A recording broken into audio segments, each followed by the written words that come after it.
Hi friends, welcome to தெய்வாஸ் Nalabagam. இன்னைக்கு தெய்வாஸ் நலபாகத்துல திருவாதிரை அன்னைக்கு சுவாமிக்கு நைவேத்தியம் பண்றதுக்கு திருவாதிரை களி எப்படி செய்யறதுன்னு பார்க்கலாமாங்க.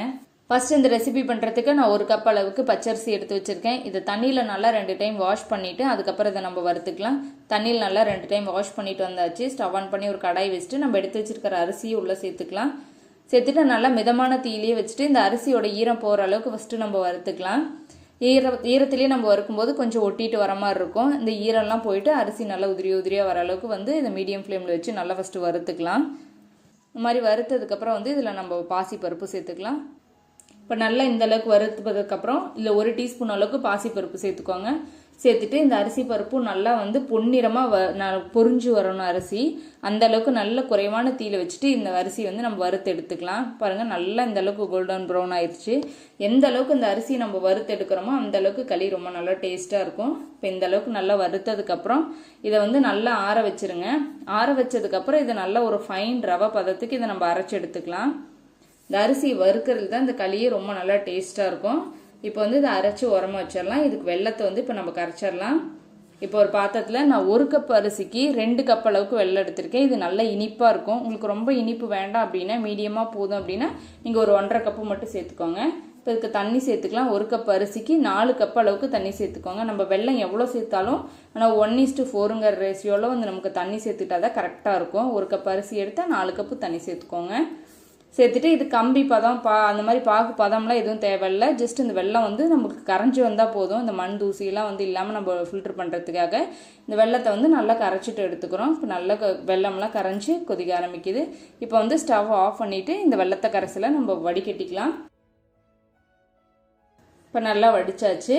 இப்போ ஒரே ஒரு கொதி வரட்டும். இது நம்ம கொதிக்க ஆரம்பிச்சதுக்கப்புறம் இதில் பொருள் சேர்த்துக்கலாம். இப்போ நல்லா கொதிக்க ஆரம்பிச்சிருச்சு. இதில் ஒரு 1/2 டீஸ்பூன் அளவுக்கு ஏலக்காய் தூள் சேர்த்துக்கோங்க. இப்போ இது கூடவே நல்லா ஃப்ரெஷ்ஷாக துருவன தேங்காய் ஒரு 1/4 கப் அளவுக்கு எடுத்து வச்சுருக்கேன். இது உள்ள சேர்த்துக்கலாம். தேங்காய் சேர்த்துக்கோங்க. ரொம்ப நல்லா டேஸ்ட்டாக இருக்கும். நல்லா ஃப்ரெஷ்ஷாக துருவி சேர்த்துக்கோங்க.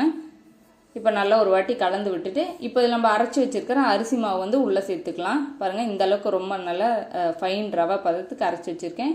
இப்போ இதை உள்ளே சேர்த்துட்டு நல்லா கலந்து விடுங்க. நம்ம நல்லா வறுத்துட்டனால இது எதுவும் கட்டிலாம் பிடிக்காது.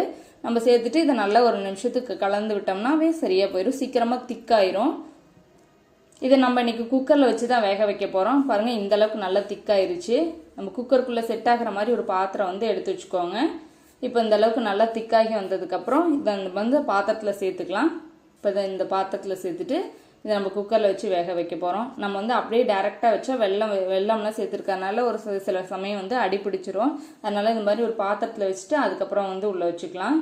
இப்போ குக்கரில் தண்ணி கொஞ்சம் விட்டுருக்கேன். அதில் ஒரு ஸ்டாண்ட் வச்சு அது மேலே நம்ம வச்சிடலாம்.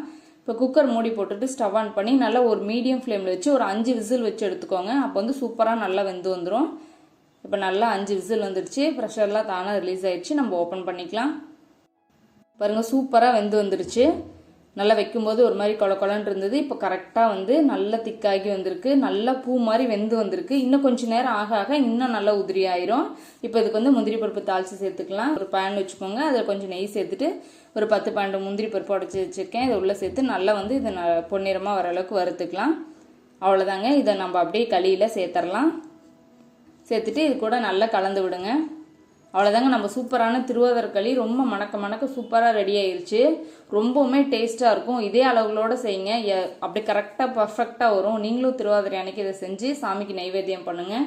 உங்களுக்கு இந்த ரெசிபி பிடிச்சிருந்துச்சுன்னா லைக் பண்ணுங்கள், ஷேர் பண்ணுங்கள். நம்ம தெய்வாஸ் நலபாகம் சேனலுக்கு சப்ஸ்கிரைப் பண்ணிக்கோங்க.